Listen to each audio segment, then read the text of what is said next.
The mashed potatoes hadn't even made it around the table when the words dropped like a stone in my stomach. You know, Mom, maybe it's time you stop relying on us. We're not your retirement plan. My son said it. My only son. The one I nursed through 100 fevers. The one I raised alone after his father died. Dean. 41 years old.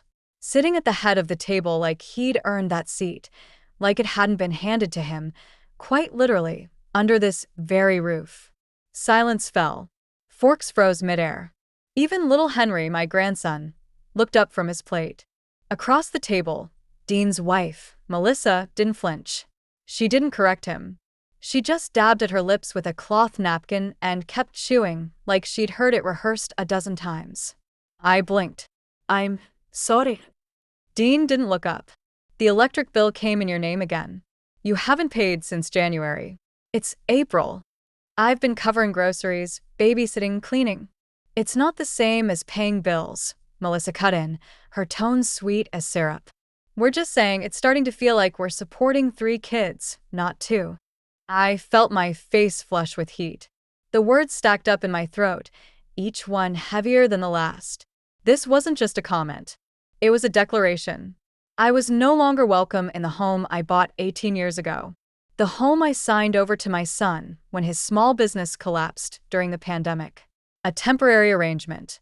I was supposed to stay with them for a few months in the guest room until I got back on my feet. It had been 14 months. And now I was being told I was a burden. I pushed back from the table. Quietly. With all the dignity I could manage. Excuse me, I whispered. I'm not feeling well. Melissa didn't even look up. Take your time. I sat in the dark of the upstairs guest room, staring at the lamp I hadn't turned on. My room, as they called it. My room. In my house. From the hallway, I could hear laughter start again downstairs. Melissa's voice. Dean's chuckle. As if they had flicked me off like a light switch. The window beside me creaked with the cold spring wind. I stared at the streetlight outside, wondering if I had truly become invisible. Or worse, disposable. Beside the bed, a small wooden chest sat unopened. It contained every important document I had ever kept. The deed to this house, signed to Dean 2 years ago under the promise I could live here as long as I needed. My late husband Paul's military flag. My pension paperwork. And an old, half-finished letter Paul once wrote me, back when we were first engaged. I had reread it 1,000 times, but that night, I couldn't bring myself to open it. I wasn't the woman he'd fallen in love with anymore. I wasn't even sure I liked the woman I'd become. I pulled out my phone and typed a single name. Clara Jennings, attorney at law. My finger hovered over the call button. Instead, I scrolled through old pictures. Dean at his high school graduation. Dean holding Henry at the hospital. Dean helping Paul build the deck out back, the same deck he and Melissa now used for wine nights with their friends. None of those pictures felt real anymore. They felt like memories of someone else's family. The next morning, I woke up before the house stirred. I made coffee and sat at the kitchen island, just like I used to when it was still my kitchen. When Dean came in, he paused. You're up early. I didn't look at him. I was thinking about what you said last night. He raised an eyebrow. I didn't mean to upset you. You didn't, I lied. You just made things very clear. He sighed. We love having you here, Mom. But Melissa and I feel like we can't keep doing everything without help. I understand. I stood. Walked past him. Up the stairs. Into my room. I took out the wooden chest and opened the lid. Pulled out the deed, the lawyer's card, and my old cell phone. One Dean had insisted I upgrade from 2 years ago. The old one still had messages from Paul. And one voicemail. Just one. I played it. I know it's hard, baby. But you're stronger than you think. You've always been the glue. If they ever forget that, remind them. I smiled bitterly. And I dialed Clara's number. I need to know what my options are, I said quietly when she answered. Mrs. Ramsey? Clara's voice was calm. Professional. Are you safe right now? Yes. Just tired of being used. I explained everything. The signed-over deed, the verbal agreement, the insults, the way my own son looked through me now. She listened, took notes. And when I finished, she said 7 words that made my spine straighten. You have more power than you realize. Before we continue, take a moment to let me know where you're watching from in the comments. And don't forget to like and subscribe to more powerful stories like this one. The next morning, everything felt stiff, like the house itself had frozen under the weight of Dean's words from the night before. You're not our retirement plan. Y de barely slipped. I sat up in bed while the first light of day filtered through the blinds, casting faint stripes across the ceiling. Melissa's yoga playlist drifted faintly from downstairs. She always played it on mornings when she didn't work at the firm, like today, Friday. I waited until I heard her open the front door and roll out her mat onto the back deck before I crept down to the kitchen. I moved silently, not out of guilt, but out of instinct. After over a year of cohabiting with my son and his wife, I'd learned to occupy space like a ghost. Heard less, seen less, never in the way. There was a time when I would have brewed fresh coffee, laid out toast for Henry, maybe even made Dean a packed lunch for work. But that morning, I simply poured myself a cup of lukewarm leftovers and sat at the kitchen island, feeling like a squatter in a place that used to be mine. Melissa walked in, sweat damp from yoga, and tossed a lemon water bottle on the counter. "Oh," she said, catching sight of me like one might a forgotten umbrella. Hey. "Listen, would you mind grabbing Henry from daycare today? I have a nail appointment and Dean's got a late meeting." She didn't ask.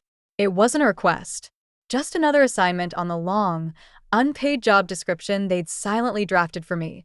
Full-time babysitter, full-time cleaner, part-time invisible. I took a sip of my coffee and nodded. Sure. She gave me a half smile. "Thanks, Eleanor." "No, please. No, thank you. Just expectation." Henry ran into my arms that afternoon, all curls and grins and paint-smudged hands.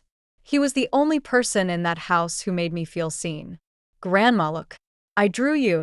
He handed me a crumpled piece of paper.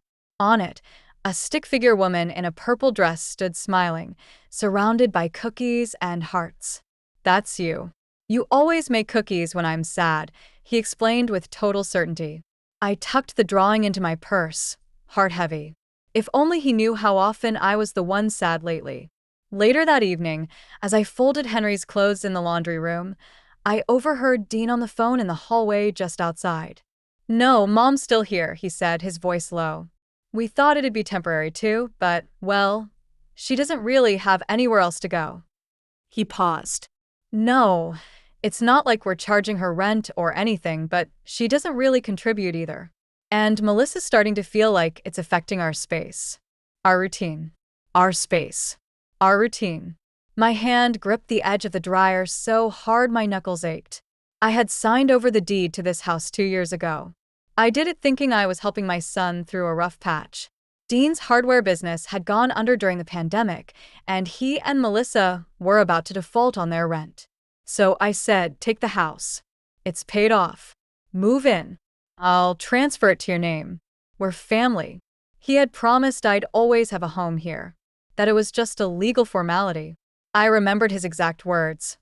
"Mom, you're not going anywhere. This is your house just as much as it is mine. You'll always have a place here."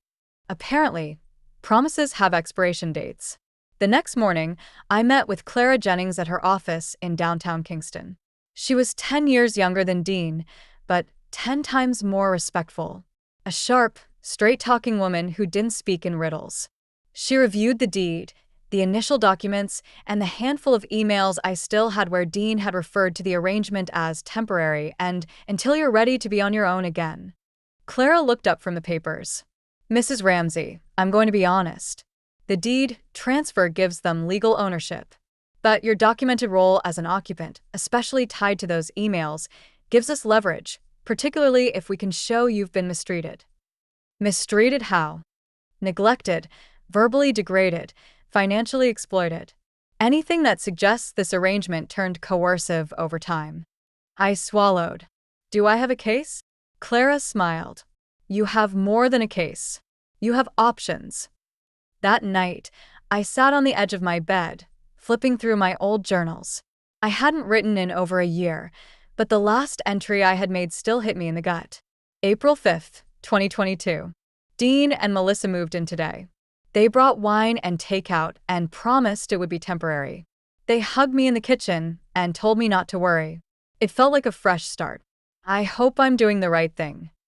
I closed the notebook and whispered, "You weren't wrong, Eleanor. You were just too kind." Then I pulled out the shoebox from the back of the closet, the one filled with old bank statements, the house transfer papers, and a little velvet pouch that contained Paul's wedding ring. I ran my fingers along its worn edges, then reached deeper into the box until I found what I needed. The old contact card for a real estate agent my friend Susan had recommended ages ago. Diana Cross, Coastal Properties Specialist. The next day, I called her. "Diana? I'm thinking of buying again. Something small. Quiet. Just mine." We met 2 days later to tour a cottage about 15 minutes from the coast. White shutters. Gardenia bushes in the front yard. A screened-in porch. Nothing grand, but it radiated peace. I stood in the sunlit living room, imagining it filled with books, laughter, and no snide comments about bills or contributions. "I think this is it," I whispered, barely believing I was saying it. Diana smiled gently. "Then let's start making it yours." When I returned home, the tension was so thick I could feel it before I even stepped through the front door.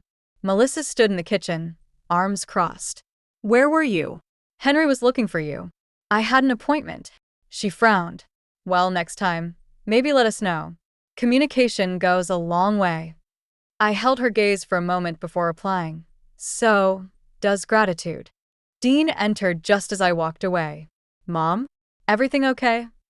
"I'm moving out," I said simply, not bothering to turn back. He froze. "What?" "I found a place. I'll be gone by the end of next month. But we thought this was your home." I turned to face him then. No, Dean. "I thought that." He had no reply. That night, Melissa posted a photo on Instagram. Dean, Henry, and her on the front steps of the house. The caption read, "Family is everything. Grateful for those who show up." I saw it while lying in bed, my suitcase half-packed beside me. I didn't cry. I didn't even flinch, because I had finally remembered who I was. And soon, they would too. The cardboard boxes arrived in stacks, 25 in total, delivered by a man who looked at me with mild curiosity when I answered the door. "Moving out?" he asked as he rolled the dolly inside. I nodded. Yes. Finally. It was a strange thing to say about a house you once called home. Stranger still when you were the one who bought it, built memories in every corner of it, and handed it over with trust only to be called a burden by your own son. Still, there was something cleansing about seeing the boxes lined up in the guest room. They didn't represent loss. They represented momentum. Melissa poked her head in not long after the delivery. "Boxes?" she asked, her voice too casual. "Going somewhere?" "I told Dean last week." I replied without turning around. "I'm moving out. End of the month." She lingered in the doorway, her fingers gripping the frame like she was trying to decide if she should lean in or back away. Right. "I guess I just thought you'd change your mind." "Why would I?" She paused for a second too long. "Because we're family?" I looked at her then, really looked. Her brows were arched in false innocence. Her lips pressed into a polite smile, but her eyes were scanning the room like she was taking inventory of what I might be taking with me. "We were family," I said, until family started treating me like staff. That made her flinch, but only for a moment. She recovered quickly, crossing her arms. "Dean's been really stressed lately. He doesn't need you making things more complicated." I turned fully to face her. "Do you hear yourself, Melissa? I bought this house. I gave it to you both when you were on the verge of losing everything. And I've cooked, cleaned, raised Henry, and paid for groceries without complaint for over a year. You both repaid that kindness by treating me like I was just in the way." "That's not fair," she snapped. No, Melissa.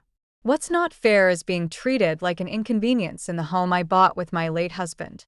What's not fair is being spoken to like a house guest overstaying her welcome by the very people I saved from eviction."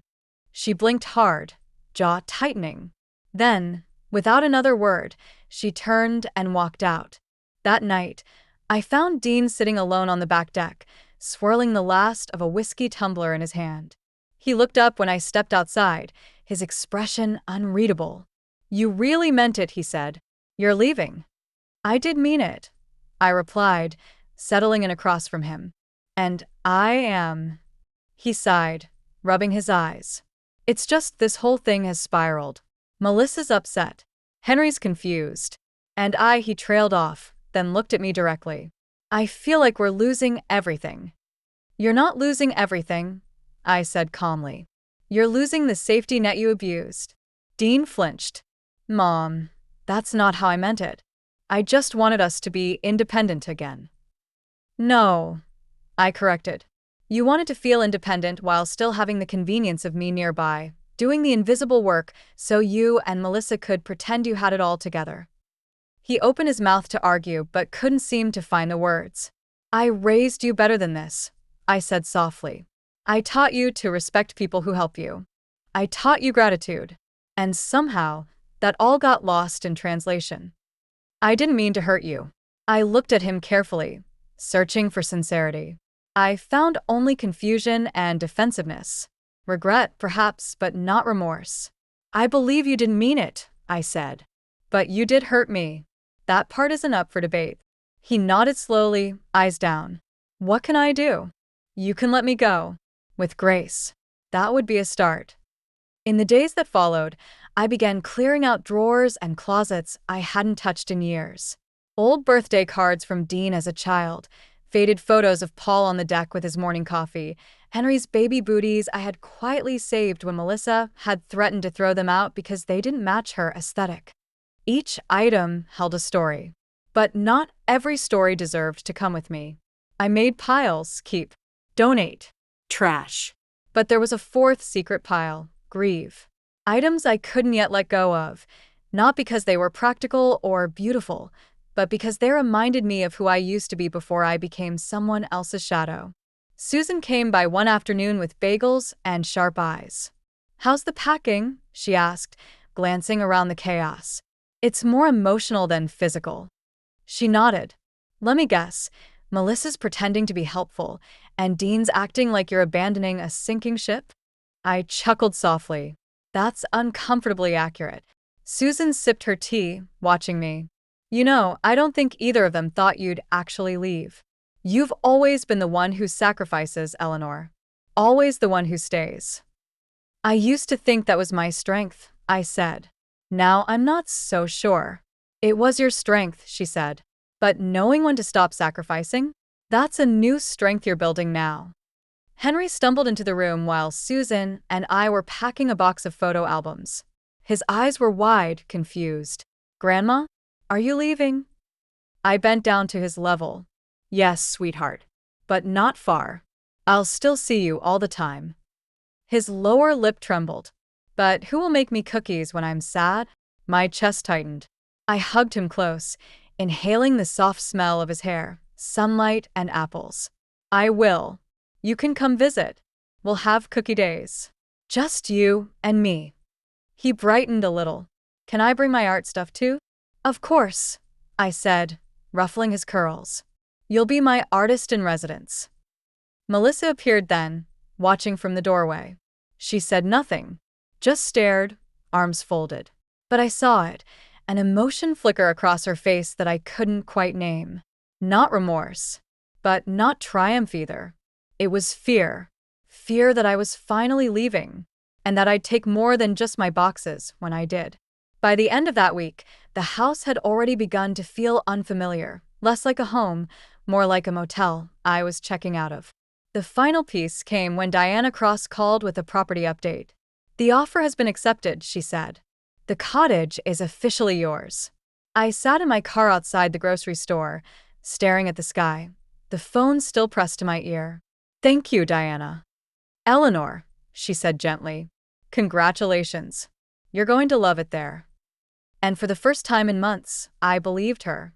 I wasn't running away from this house. I was running back to myself.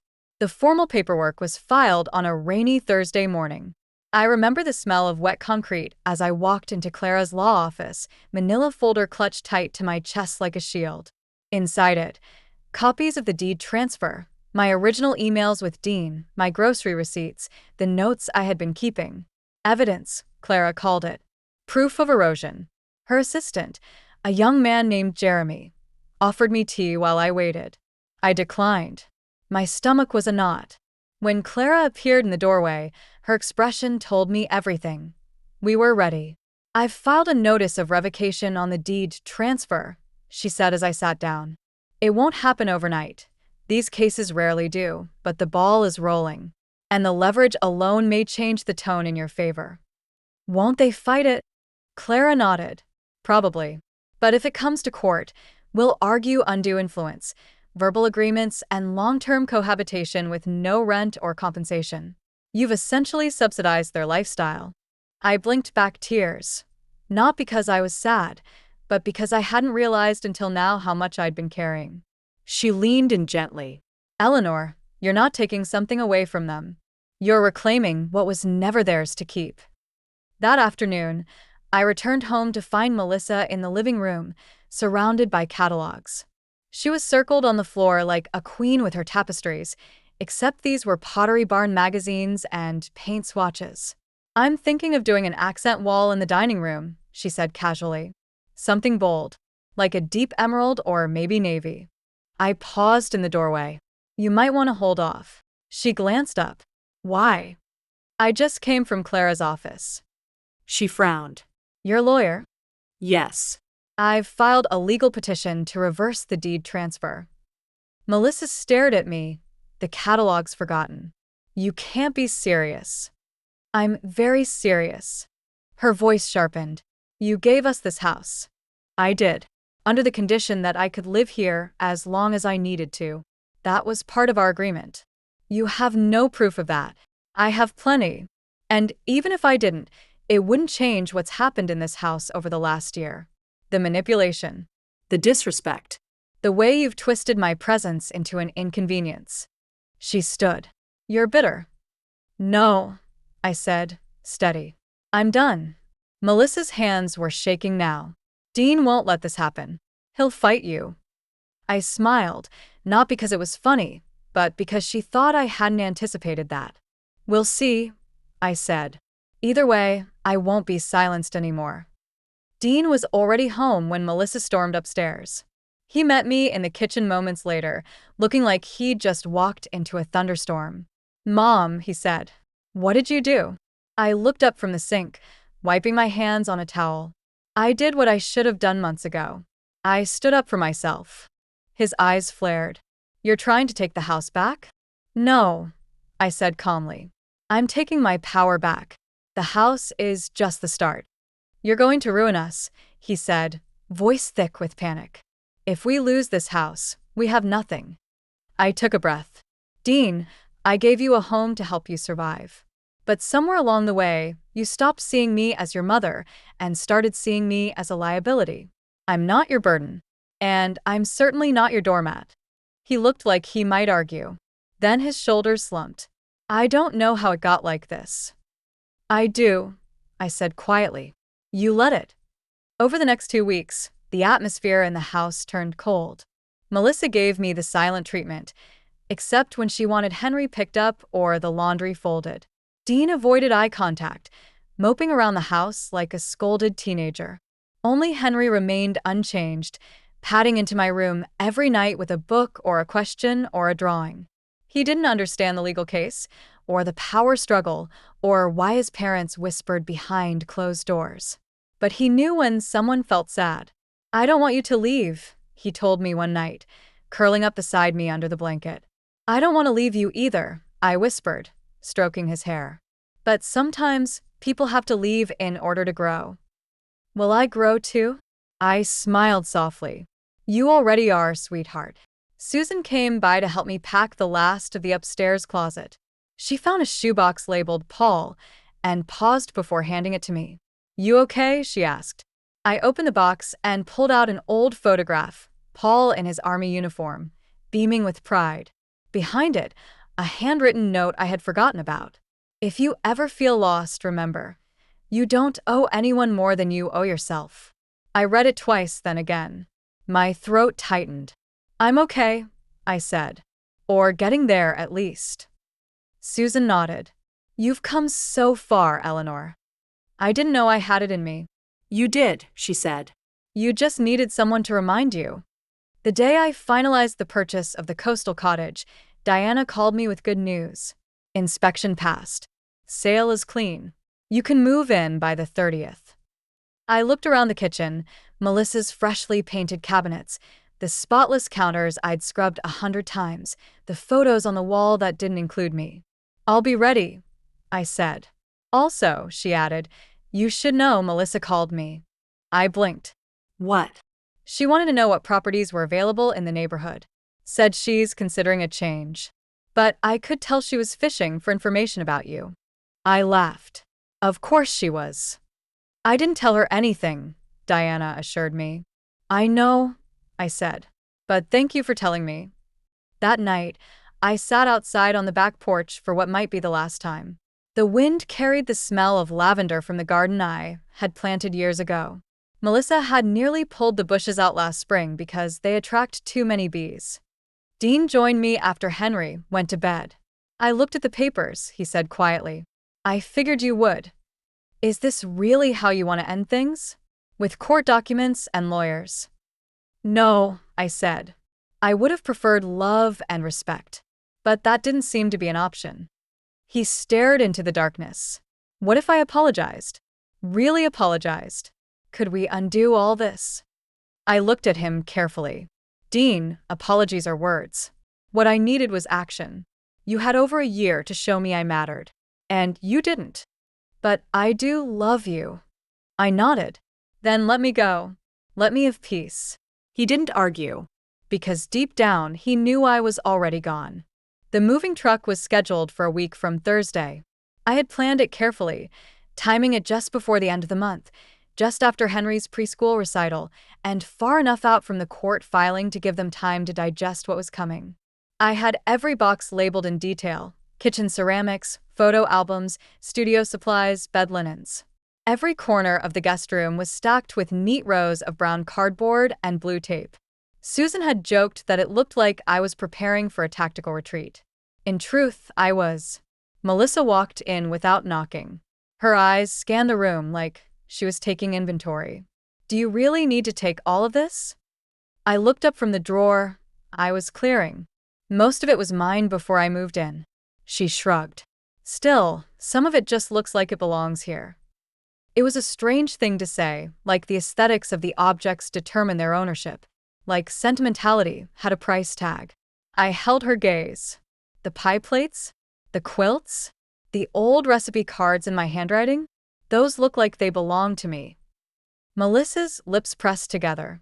Then she tried a different tactic. Henry's going to be devastated. My hands didn't stop moving. He'll adjust. Children always do. But you've been his routine. And you and Dean made it clear I'd overstayed my welcome in that routine. You're twisting our words. I stood up. No, Melissa. I'm finally listening to them. She crossed her arms, anger surfacing. You know, this whole victim act? It's exhausting. I let out a breath, calm but sharp. And being used by your son and insulted by his wife while living in the house I paid for has been a spa vacation, I suppose? Melissa turned and walked out, muttering, unbelievable. But I didn't chase her. Not anymore. That night, Dean found me in the kitchen, wiping down the counters after dinner. Melissa's struggling, he said cautiously. I noticed. She thinks you're being unfair. I raised an eyebrow. And what do you think, Dean? He hesitated, and that was all the answer I needed. I tossed the damp cloth into the sink. You know what the hardest part of all this has been? Not the betrayal. Not the insults. Not even the legal filings. It's realizing that when Melissa was cruel, you stayed silent. His eyes flicked away. I was trying not to rock the boat, he muttered. No, I said gently. You were trying to keep peace by sacrificing me. The next morning, I stood in the driveway with a donation pickup crew. Half the furniture I brought with me was being taken to a women's shelter. The rest would follow in the moving truck. As the last armchair was lifted into the van, Henry came running outside, still in his pajamas, crumpled drawing in his hands. "Grandma, wait." I crouched down as he threw himself into my arms. "I drew you a picture. It's us in your new house. You have a big window. And a garden. And there's cookies on the table." My throat tightened as I took the drawing from him. "Thank you, sweetheart. That's perfect." He looked up at me, serious as only a 4-year-old can be. "Can I visit you every Saturday?" I smiled, blinking fast. Yes. "You can come for as many Saturdays as you want." Melissa stood on the porch, arms crossed, watching. I didn't meet her eyes. Because this moment, this sacred exchange, was not hers. A few days later, Clara called with an update on the revocation filing. "We've received their initial response. It's thin, mostly emotional claims. But they've hired a lawyer." "Expected," I said. "Are we still in a good position?" "Very much so. We're holding strong. And we have everything we need to show the imbalance of the arrangement." I nodded. "Good."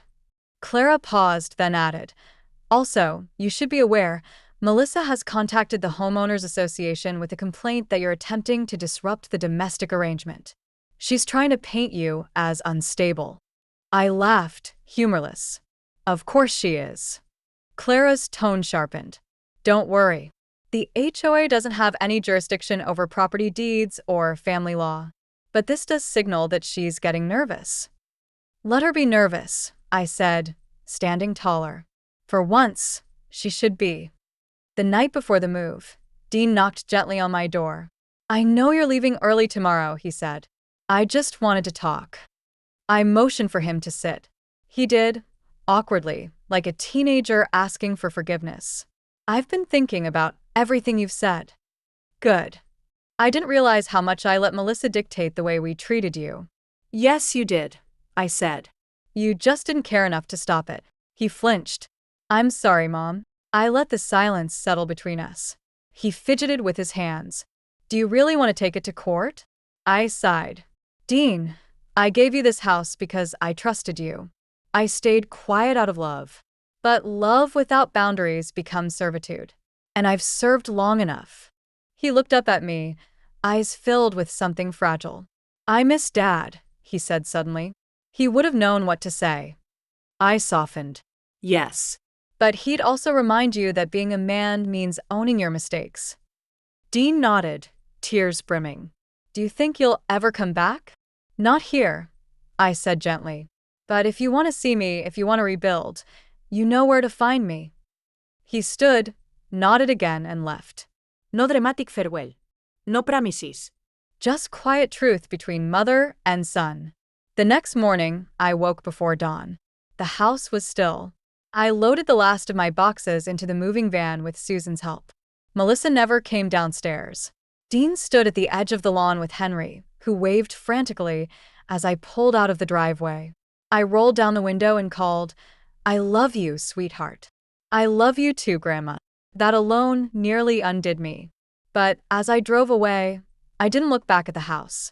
I looked forward, to the sunrise breaking over the highway, to the first day in my new life, to the peace of a home that was finally, fully mine. And for the first time in years, I didn't feel like a guest in someone else's world. I felt like I had finally come home. The cottage greeted me like an old friend, quiet, sunlit, and unassuming. Its whitewashed walls gleamed in the early morning light, and the overgrown gardens filled with promise. I stood at the threshold for a moment before unlocking the front door and stepping inside, my keys jingling like the soundtrack of a new beginning. There was no one there to comment on the curtains, to judge the paint, or to mutter about expenses. No Melissa sighing behind me. No Dean checking his watch. Just me. And silence. Glorious, healing silence. I walked barefoot across the hardwood floors, still warm from the morning sun. I paused in each room, small, imperfect, full of potential, and imagined what it would become. The reading nook by the window, the gallery wall of old family photos I hadn't dared hang for years, the kitchen where I could cook without critique. I unpacked my favorite mug first, a chipped, hand-painted piece from a trip Paul and I took to Maine 30 years ago. It said, "Life is messy. Stir gently." I made coffee. I sat on the back porch. I breathed. And for the first time in years, I didn't feel like I was trespassing in someone else's life. Later that afternoon, Susan pulled into the gravel drive with a car full of warm bread, fresh flowers, and a bottle of sparkling cider. "This place is perfect," she said, handing me a bunch of lilacs. "It looks like it's always been waiting for you." "It feels like it has," I said, brushing dust from the porch railing. "Even the quiet here is different. It's not silence born of tension, it's peace." We sat on the porch for hours, sipping cider and mapping out the future.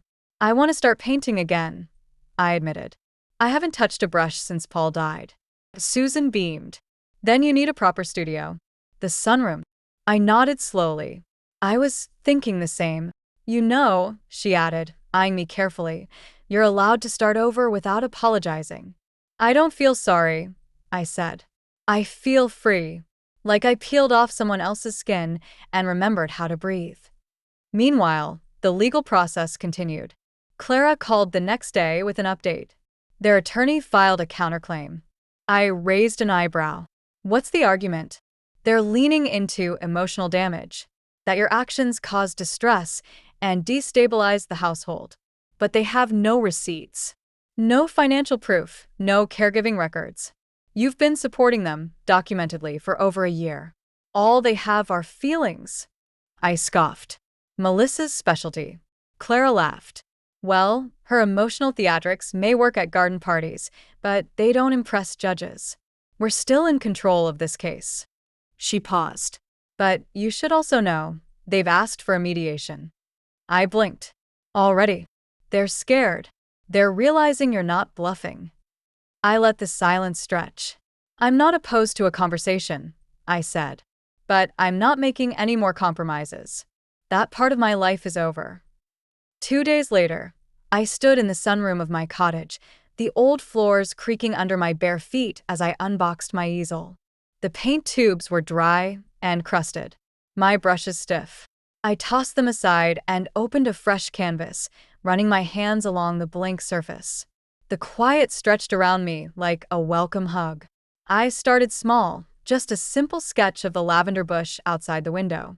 Then came watercolors. Then oils. Then the emotion. I didn't realize I was crying until the brush smeared on the canvas. It wasn't grief. It wasn't even anger. It was release. For so long, I had carried the invisible weight of other people's comfort. I had buried my wants beneath their needs, my dreams beneath their judgments. Now, every brushstroke felt like excavation, like recovery. I wasn't just painting. I was remembering myself. That weekend, Henry visited. Dean brought him, just as we had agreed. Melissa didn't come. When Henry ran up the stone path, his face lit with joy, I knelt down and opened my arms. "I missed you, Grandma." "I missed you too, sweetheart." He looked around eagerly. "This is your new house." "Yup. And today you get to be my first guest." He grinned. "Do we have cookies?" I laughed. "Of course we have cookies." We spent the day baking, painting, digging in the garden. I let him name the lilac bush, Princess Lila, and the large rock by the front path, Sir Raleigh Round. As the sun began to set, Dean lingered on the porch. He hadn't said much all day, just watched quietly. When Henry fell asleep on the couch, sticky-fingered and smiling, Dean finally spoke. "He's happy here. He's a child. Children are happiest wherever they're loved." He nodded slowly. "You've built something good. Quiet. It suits you." I glanced at him.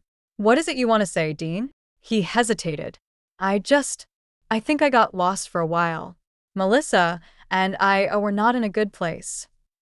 I said nothing. "We got used to the idea of you always being there, of having your help, your presence. And when you pulled away, it felt like we were losing something." I turned to face him. "You didn't lose me, Dean. You let me go." He dropped his gaze. "You were right to leave. I see that now." I nodded, but I didn't comfort him. That part of me had grown quiet. I could care for him without carrying him. He stood, brushing his hands on his jeans. Thank you for letting me bring Henry. You'll always bring him, I said. But not because it's convenient. Because it's earned. He nodded once more, picked up Henry and left. And when the door closed behind them, I didn't feel hollow. I felt whole. That night, I lit a candle on the windowsill and wrote in my journal, I have known the ache of being invisible. But tonight, even with no one watching, I feel seen. I wasn't chasing validation anymore. I wasn't trying to be understood. I was simply becoming, in my own space, on my own terms. And that, I was learning, was the quietest and loudest form of power. The mediation was scheduled for 9 a.m. on a Wednesday, neutral territory, a beige conference room at a downtown legal center. I arrived early, dressed simply in navy slacks and a white blouse, my mother's old brooch pinned to my collar. Not for vanity, for armor. Clara arrived a few minutes later, crisp and collected as ever. She carried 2 folders, both thick with notes. You ready? She asked. As I'll ever be. The room smelled faintly of stale coffee and cleaning fluid. A round table dominated the center, with too many chairs and not enough warmth. I sat down on one side. Clara sat beside me. And then they arrived. Dean walked in first, hands in his pockets, eyes downcast. He looked smaller than I remembered, drawn, distracted. Melissa followed close behind, in stilettos and a fitted gray suit, her lips painted in a shade too bright for 9 a.m. She looked like she was auditioning for a role, not attending a reckoning. They sat across from us, flanked by their attorney, a slick man named Brent Holloway, who gave me a nod that didn't reach his eyes. The mediator, a woman named Joyce with kind eyes and no patience for nonsense, introduced herself and laid down the rules. We're here to resolve a dispute regarding the ownership and occupation of the Ramsey family property, she said. Let's begin. Melissa leaned forward immediately. We believe Eleanor is acting out of spite, she said coolly. She gifted the home to Dean and myself. That was her decision. She lived with us rent-free. We cared for her, and now she's retaliating because of a misunderstanding. Clara didn't flinch. My client provided unpaid domestic services, childcare, groceries, and personal financial support for over a year. Her verbal agreement with her son stipulated that she could live in the home indefinitely. That condition was violated through emotional mistreatment, financial manipulation, and degradation of her status in the household. We have documentation.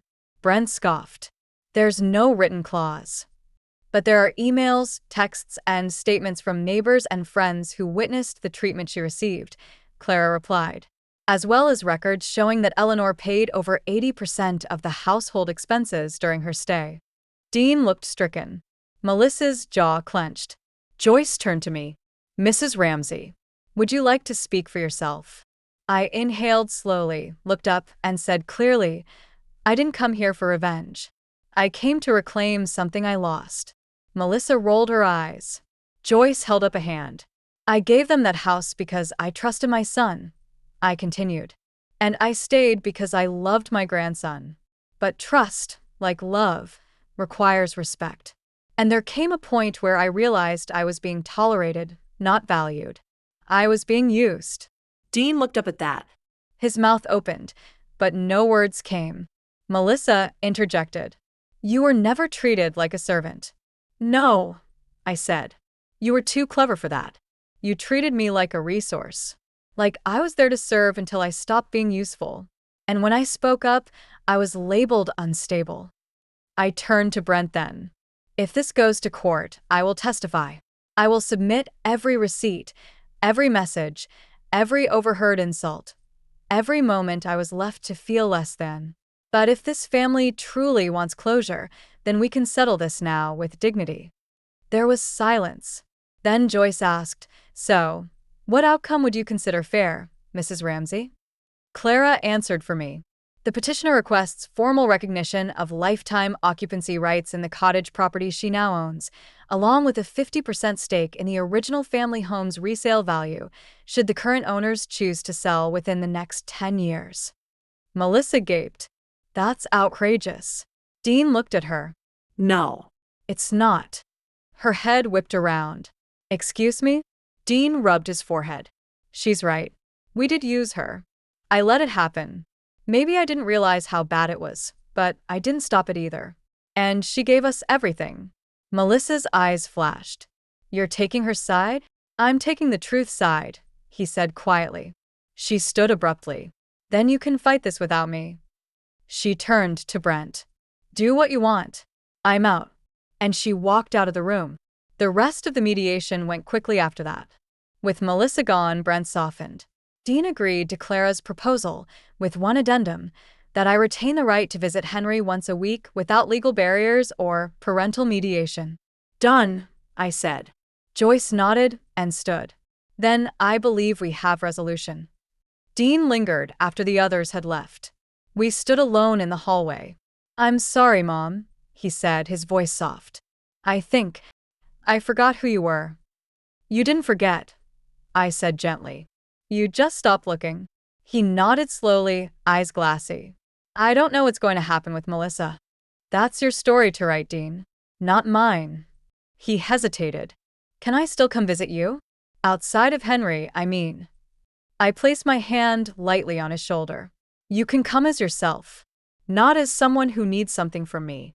That's the only way forward. And with that, I walked away, not out of spite, not out of anger. Out of choice. That night, I returned to my cottage and stood in the studio with the door open, the sea breeze brushing against my cheeks. I picked up a brush and dipped it in a jar of deep blue paint. The canvas waited patiently. It wasn't about creating something beautiful. It was about creating something that belonged entirely to me. As I painted, I imagined my old kitchen, my hands scrubbing floors after Dean's mess, Melissa sighing behind me. Then I imagined this room, this sanctuary, filled with canvases, music, and the smell of wet paint. I painted until midnight. And when I finally stepped back, I saw it, my first self-portrait. Not of my face, but of my spirit. It looked nothing like the woman they tried to reduce me to. The painting dried in the corner of the studio like a silent witness to everything I had endured and everything I had become. A swirl of blues and violets, storm and serenity. No figure, no face, just movement and space, what it felt like to finally live without shrinking. The mediation behind me, the cottage mine, and the lawsuit quietly settled in my favor. I should have felt triumphant. But instead, I felt something far deeper. Peace. I wasn't running anymore.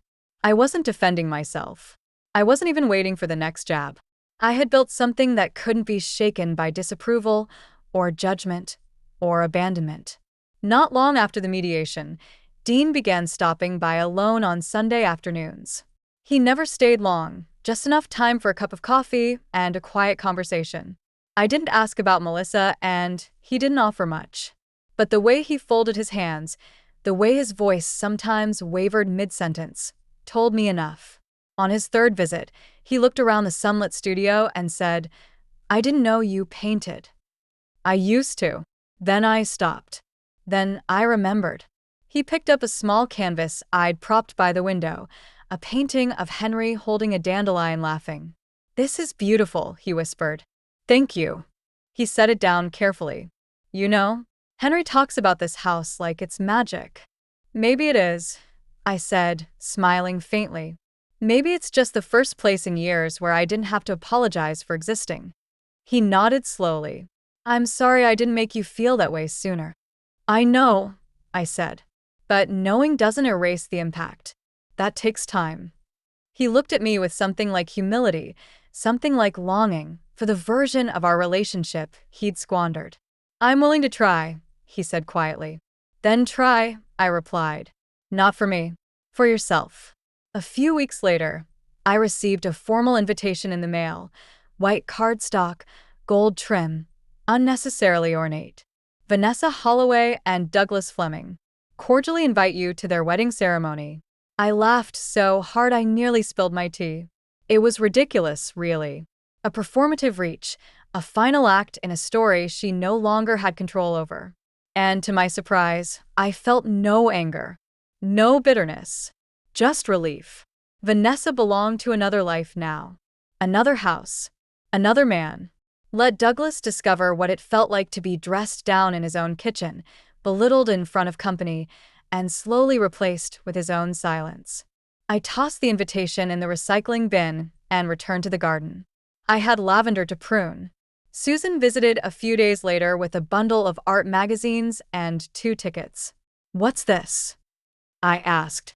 "There's a local gallery exhibit next month," she said, eyes sparkling. "Emerging artists over 50. I may have mentioned your name to the curator." I blinked. "Susan, they want to see your self-portrait. And the one of Henry. And maybe the Ocean series if you're willing." I sat down slowly, heart thudding. I haven't shown my work publicly in decades. "Well," she said, sipping her lemonade, "maybe it's time you started letting people see what you've been hiding." That night, I stood in the studio, running my fingers along the edges of each canvas. Not perfect, But raw, honest, mine. like me. The gallery night arrived quietly, with the golden hush of early evening spilling across the sky. I wore a simple charcoal dress and the same brooch I wore to mediation. Susan met me at the door, beaming. The room buzzed with soft jazz and murmured appreciation. Dozens of paintings lined the walls, but my eyes were drawn to mine, a quiet little corner where Henry's dandelion laugh lived next to my stormy self-portrait. People stopped, Looked. talked. One older man stood with his hands behind his back for several minutes, nodding thoughtfully. Later, he approached me. "You're the artist behind the Windswept Blue piece?" I smiled. "Yes." There's something familiar about it, like grief and release in one breath. I swallowed. "That's exactly what it is." He nodded, held out a card. "I run a private gallery in the North End. We feature late bloomers. I'd love to talk more." When he walked away, Susan turned to me. "You see? Magic. Right here. In this second act." The following Sunday, Dean came by with Henry. They brought wildflowers from the park and 2 hand-decorated muffins. Henry climbed onto the porch swing beside me. "Daddy says you're a real artist now." I smiled. "I think I always was. I just stopped saying it out loud." He handed me a folded paper from his backpack. "I drew you another picture. It's you and me in a boat. You're painting the sky." My throat tightened. "It's perfect." Dean watched us quietly. Then he cleared his throat. "Melissa moved out." I nodded. "I figured." He hesitated. "I think I let a lot of things go on too long, because I didn't want to look weak. But in the end, I hurt the only person who ever stood by me." "You hurt yourself more," I said gently. He looked away and then back. "Do you think I can ever fix that?" "I think healing starts with honesty. And you've finally started telling the truth." He nodded. "I'm trying, Mom." I looked at my son, this man who had once called me a burden, now sitting on my porch with a paper bag of muffins and something close to remorse in his voice. "You're not trying," I said. "You're doing." That evening, after they left, I sat by the window with the light fading around me. The walls of the cottage glowed soft and warm, filled with the evidence of a life reclaimed: brushes in a glass jar, flowers on the windowsill, and silence, precious and whole. I opened my journal and wrote, "I have survived diminishment. I have tasted erasure. But now I eat peace with a spoon and drink sunlight by the cupful. My name is Eleanor. I am not anyone's burden. I am my own becoming. I had always imagined peace would be quiet, but the peace I lived now had sound. The clatter of brushes in a jar. Henry's laughter echoing through the garden. The gentle rustle of lavender swaying against the windchime. The low murmur of Dean's voice during weekend visits, soft and tentative, like a man relearning how to speak kindly. The court documents had been finalized a week prior. The final settlement was surprisingly unceremonious, just a file, a signature, a clerk's stamp. But I stared at the paper for a long time afterward. Reinstatement of partial equity. Official recognition of financial and caregiving contributions. Lifetime visitation rights. dismissal of all counterclaims. It was all there, neatly documented, legally resolved. But I knew better than anyone that not all wounds are closed with ink. The real healing came quietly, slowly, like ivy climbing a brick wall. The following Saturday, I received a package in the mail. No return address. Inside was a plain envelope and a letter. It was from Melissa. I hesitated before opening it, then unfolded the page slowly. Asterisk Eleanor. I'm not sure why I'm writing this. Maybe I just needed to say something without the pressure of being heard or forgiven. I know I said things I can't take back. I know I crossed lines that shouldn't have been crossed. And I know that your absence left a larger void in Henry's life than I was willing to admit. I didn't grow up with the kind of mother who loved gently. I didn't know how to share space with a woman who didn't compete with me. I saw you as a threat because I didn't understand how to see you as a gift. I'm not asking you to accept my apology. I just wanted you to know I finally understand what you did for us. What you sacrificed. Melissa asterisk.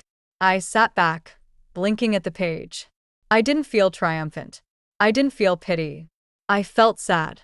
Not for me, but for the woman Melissa still was. For the fences she built around herself instead of bridges.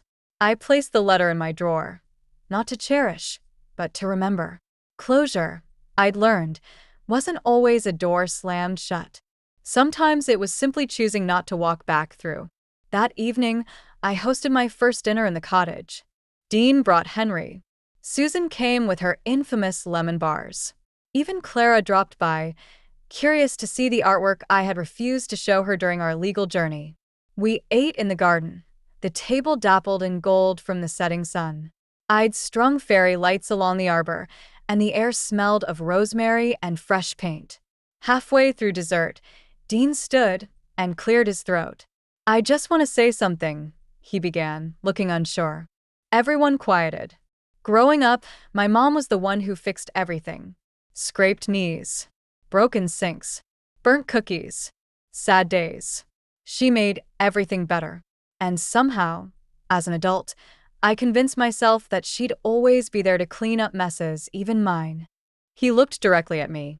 I was wrong. And the past year forced me to see that I'd been treating the one person who gave me everything like she owed me even more. She didn't. She doesn't. He reached into his pocket and pulled out a key. This was the key to the old house.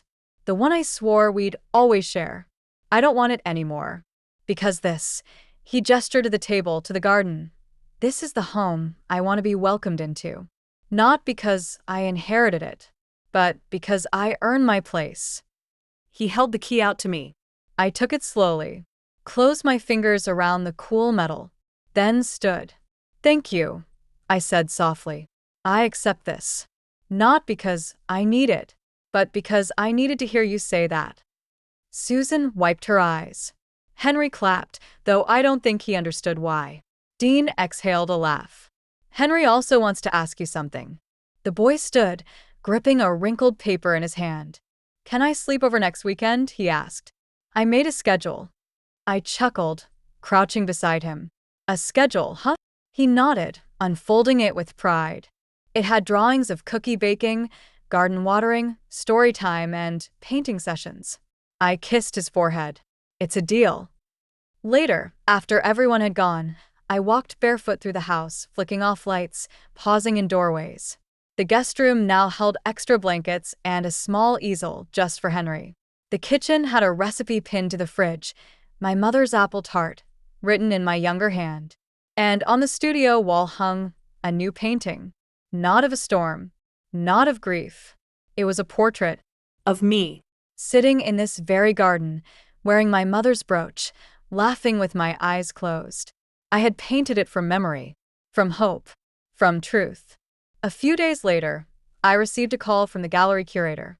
Eleanor, she said, a buyer has requested a private commission. She saw your self-portrait and said, I want the woman who painted that to paint me. I laughed. I've never done a commission. You have now. After I hung up, I sat quietly, letting the joy rise. A new kind of freedom had entered my life, not just financial or emotional, but creative. For the first time in years, I wasn't just surviving. I was becoming. That night, I sat in the garden with a cup of chamomile tea and wrote in my journal. Asterisk, my name is Eleanor Ramsey. I am an artist, a mother, a woman with boundaries. I do not apologize for needing space. I do not justify my worth. I do not shrink to make others comfortable. I remember the days I begged to be seen. Now I choose who sees me. I am not someone's extra mouth to feed. I am not furniture in the background. I am not the wallpaper to someone else's story. I am the author, the canvas, the brush, the frame. And from now on, I will sign every painting, every chapter, with a name that finally belongs to me. Asterisk. The winter sun cast a golden haze over the cottage as I sat on the porch, watching the sea breathe in and out like a quiet companion. It had been nearly a year since I left the house I built, the family I overserved, the version of myself I barely recognized. Now, I was someone entirely new, though really, she had always been there, waiting beneath the silence and service and sacrifice.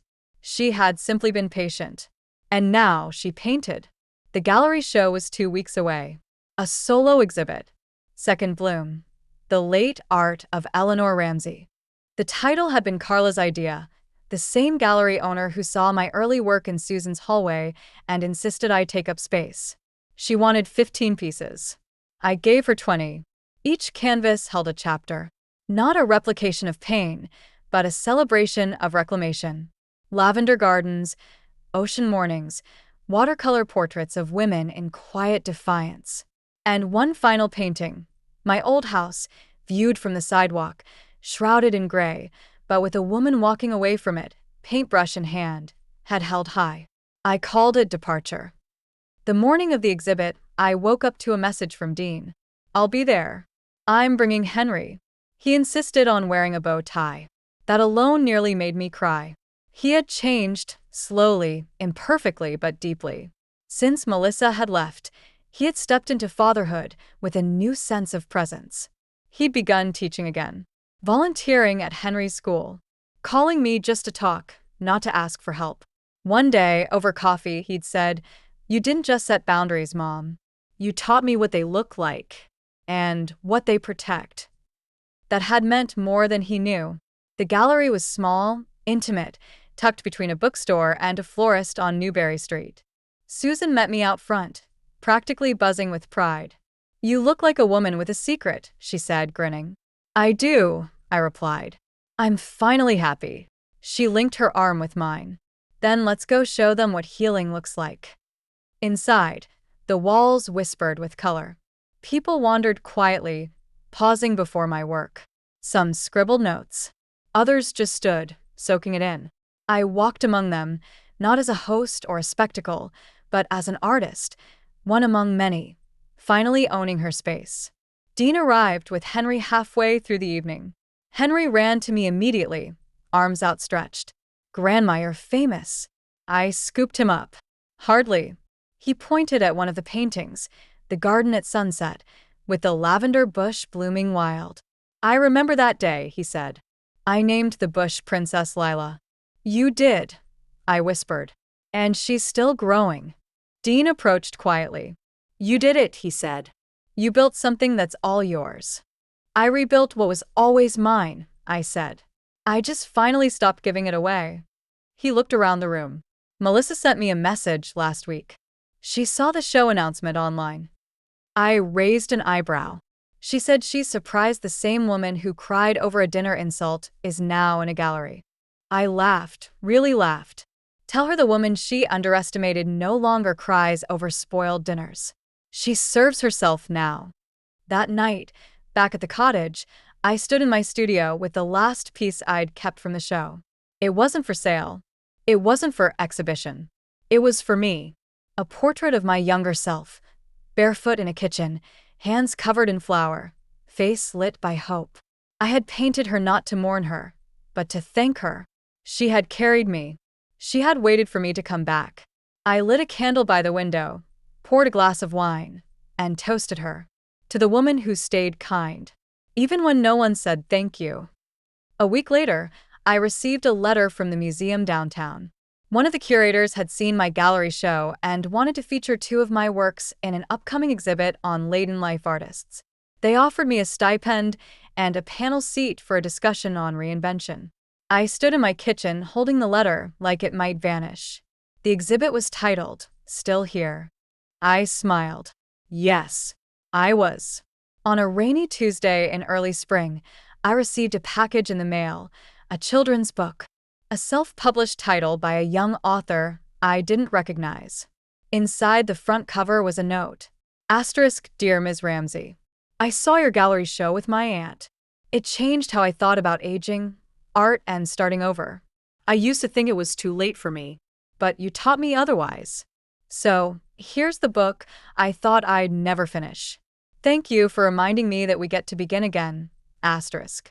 L.J. Hamilton, asterisk. I closed the book gently, overwhelmed. Legacy, I realized, isn't just about what you leave behind. It's about what you ignite in others. A few weeks later, on a quiet walk by the coast, Henry skipped beside me holding my hand. "Grandma," he said suddenly, "are you famous now?" I laughed. "No, honey. I'm just someone who finally told her story." He looked up at me with wide eyes. "I want to tell stories, too." You will, I said. "And you'll tell them in your own voice." That night, I wrote the last entry in my journal. Asterisk, I came into this world as a daughter, a wife, a mother. I spent decades giving, shrinking, pleasing. But now, at 65, I've reclaimed the most sacred title of all. My name is Eleanor Ramsey. I am a woman who knows her worth. I am a story. And I am just getting started. Asterisk. If you've ever been made to feel invisible in your own life, let this be a reminder. It's never too late to reclaim your story. Don't forget to subscribe for more stories of strength, and tell us in the comments, what part of Eleanor's journey spoke to you the most?